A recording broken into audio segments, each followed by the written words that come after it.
tudo bem? Hoje nós temos de volta aqui a professora Anne, que além de professora, ela é coordenadora e orientadora também de uma brinquedoteca. Como é que tá, professora? Tudo bem? Eu estou bem, e você, Rafael? Tudo bem, obrigado. É sempre um prazer falar com você. O prazer é nosso. Então, hoje nós vamos falar sobre a importância do brincar, né? Isso. Qual é a importância lúdica da questão do aprender? Então, antes de nós entrarmos propriamente dito na questão da importância do aprender a partir do lúdico, a gente pode falar, nos remeter às fases de desenvolvimento e como o lúdico entra em cada fase. Então, a gente pode pensar rapidamente que de 0 a 1 ano a criança ela é muito sinestésica, né? É o bebê, então tudo que ele conhece é a partir do contato, né? Do toque, o que é áspero, o que é mais quente, o que é morno, o que é diferente para o toque mesmo. Então, ele é muito sinestésico. O que seria, então, viável para essa criança no desenvolvimento dela, para garantir o direito de brincar? Colocar à disposição dela objetos, não precisam ser brinquedos comprados, mas um chaveiro que é atrativo para essa criança, uma bucha, tudo que tenha textura diferente. Então, coloque à disposição, ao alcance da mãozinha dessa criança, ou o que for pendurado, que alcance às vezes o pezinho para a criança bater, ter a possibilidade de entrar em contato com esse brinquedo. A partir dos 2 anos de idade, a criança ela começa a imitar as ações do cotidiano dela. Então, se ela vê alguém alimentando, né, ela vai pegar o ursinho, uma boneca, vai pegar uma colher e vai fazer esse movimento de alimentar esse ursinho, mas apenas pela imitação. Ela ainda não assume papel social. Entendi. Só a partir dos 3 anos ela vem mesmo mostrar que tipo de mãe ela internalizou e ela está assumindo naquela ação do faz de conta. Uma coisa que eu notei que logo depois da virada do ano 2000, as escolas têm alfabetizado cada vez mais cedo.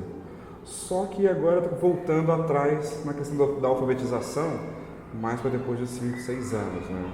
Isso. O que acontece?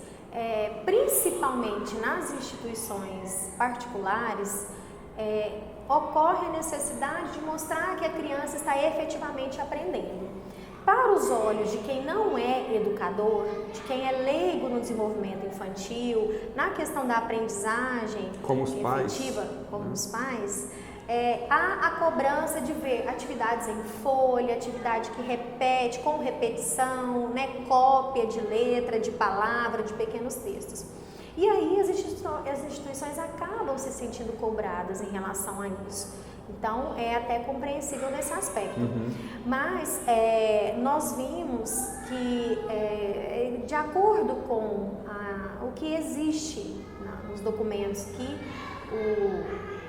que regem mesmo a educação infantil, né, as diretrizes, as resoluções, o lúdico e o brincar, ele é enfatizado, porque é um direito da criança, né, garantido inclusive em documentos da ONU. Toda criança tem o direito de brincar. E nas instituições escolares, isso tem sido colocado ainda de forma lenta e com resistência, com certa resistência por parte dos professores, porque na escola se vê o lado intelectual do desenvolvimento. Achando-se que o brincar entraria em momentos de encaixe. O que, com o tempo, eu tenho certeza que nós vamos ganhar espaço e a compreensão dos educadores em total apoio deles. Eu acho que essa questão de você tentar alfabetizar cada vez mais cedo vem junto com a emancipação da mulher, né? A mulher vai trabalhar, agora não tem mais aquela questão de ficar a mãe cuidando do filho em casa. Claro que tem, mas a maioria hoje trabalha fora também, né? E aí acaba buscando novas alternativas, né? Como as brinquedotecas, né? Isso. Então, o que acontece? Em Goiânia, por exemplo, nós temos um pequeno número de brinquedotecas que trabalham o brincar com alguma aprendizagem intrínseca naquela brincadeira que foi proposta, na oficina que foi proposta.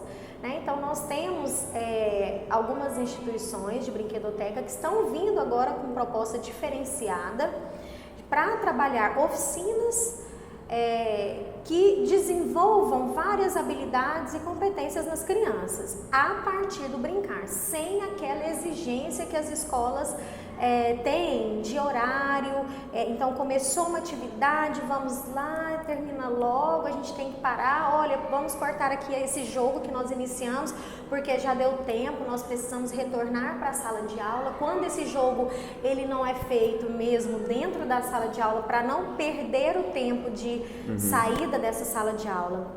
Então, as brinquedotecas, com essa nova proposta, com esse novo olhar, vem fazer esse tipo de trabalho, a aprendizagem a partir do brincar, sem essa exigência que a escola, a instituição escolar tem, e também com aquele aspecto de resgate das brincadeiras, principalmente do faz de conta, nas quais as crianças pegam objetos que têm à disposição delas e criam um cenário do brincar, com mediação dos brincadores, mas uma mediação de orientação.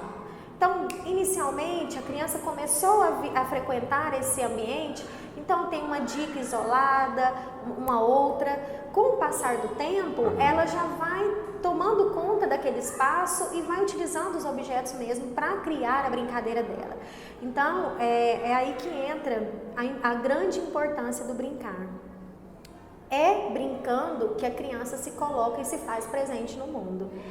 É brincando que ela vai mostrar o que ela tem feito de leitura da sociedade na qual ela está inserida. É verdade. Engana-se quem acha que nas brinquedotecas também não tem planejamento, né? Não, o planejamento é sério e demorado. Então, assim, semanalmente existe equipes de pedagogos, de profissionais da educação, inclusive de música, de expressão corporal, para planejar aquele quadro que será trabalhado na semana seguinte, né? Então, assim, a cada semana planeja-se para 2, 3 semanas.